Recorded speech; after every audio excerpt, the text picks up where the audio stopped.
जीवन में बहुत तकलीफें आई, पर भगवान पर से भरोसा नहीं हटा। नरसिंह जी महाराज गुजरात में शहर जूनागढ़ में नरसिंह जी रो जन्म हुयो, नागर ब्राह्मण परिवार में। अब नरसिंह जी रो जन्म हुयो तो नरसिंह जी के जन्म से ही एक शारीरिक दुविधा जुड़ी थी। नरसिंह जी जन्म गूंगा भी था और बैरा भी था, ना तो बाकी मुंह बोलीच तो और ना ही कानाऊ सुनीच तो। एड़ा था हमारे नरसिंह जी।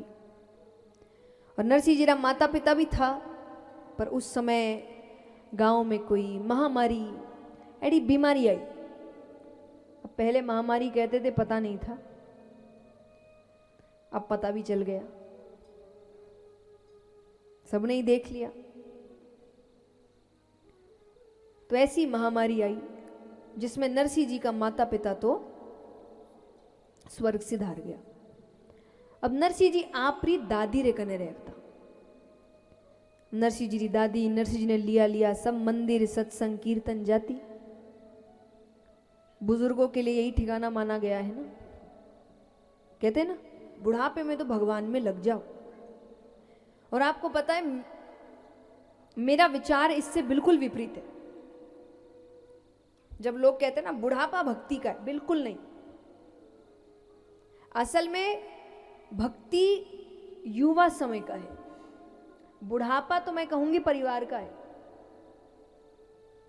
कि जब आपको पता ज्यादा समय बचा नहीं तो उनके साथ थोड़ा समय अच्छे से बिता लो। क्योंकि भक्ति के लिए कैसे हो, जब व्यक्ति के हाथ पैर काम नहीं कर रहे, उसकी बुद्धि ठीक से काम नहीं कर रही, और उस कांपते हुए हाथ पैर में और कांपती हुई आवाज में व्यक्ति कहता है अब भगवान को बुलाएंगे, ऊपर से भगवान कहते हैं अब हम बुलाएंगे। सच बात है कि नहीं? भगवान कहेंगे तुम्हारा बुलाने का समय गया, अब तो मेरे बुलाने का समय है, अब बुला के करोगे क्या? शास्त्र पढ़ने की बात होती है। आप अधिकतर घरों में देखिए जितने बुजुर्ग हैं सब रामायण महाभारत श्रीमद् भागवत खोल के बैठे रहते हैं। और मुझे लगता अब आप पढ़ के करेंगे क्या?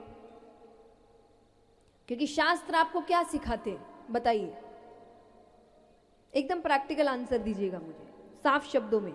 शास्त्र क्या सिखाते हैं? जीवन जीने की कला। शास्त्र आपको जीवन जीने की कला सिखाते हैं। अब आप सीख कब रहे?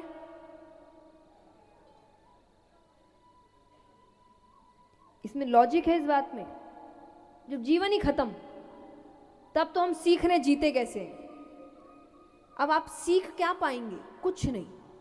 अब सिर्फ हम सर पीट पाएंगे अपना कि सही समय में हमको क्या करना था और हमने क्या किया। उसको ठीक नहीं कर सकते, उस समय को वापस नहीं ला सकते, कुछ भी आप सही नहीं कर सकते, तो आप पढ़ के क्या कर रहे हो आप? ये तो सब युवाओं का काम है।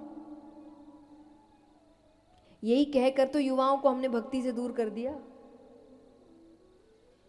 एक ये बुढ़ापे का काम है, एक ये सब छोड़ना पड़ेगा, ये नहीं कर सकते, वो नहीं। अरे किसने बोला नहीं कर सकते?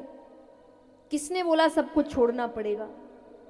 ये जो भी ये सब बातें करके गए ना, ये चाहते ही नहीं थे कि व्यक्ति भक्ति में जुड़े। मुझे हमेशा ऐसा लगता है कि भगवान ने हमेशा अच्छी चीजें निकाली, ये बीच वालों ने आगे काम खराब कर दिया और नाम लगा दिया भगवान का। उनको पता है भगवान नीचे आके बोलेंगे नहीं कि भाई मेरा किया धरा नहीं है, सब झूठ बोल रहे हैं कि ये कुछ नहीं छोड़ना है आपको। आध्यात्म का मतलब छोड़ना नहीं होता, जोड़ना होता है, ईश्वर को जोड़ना।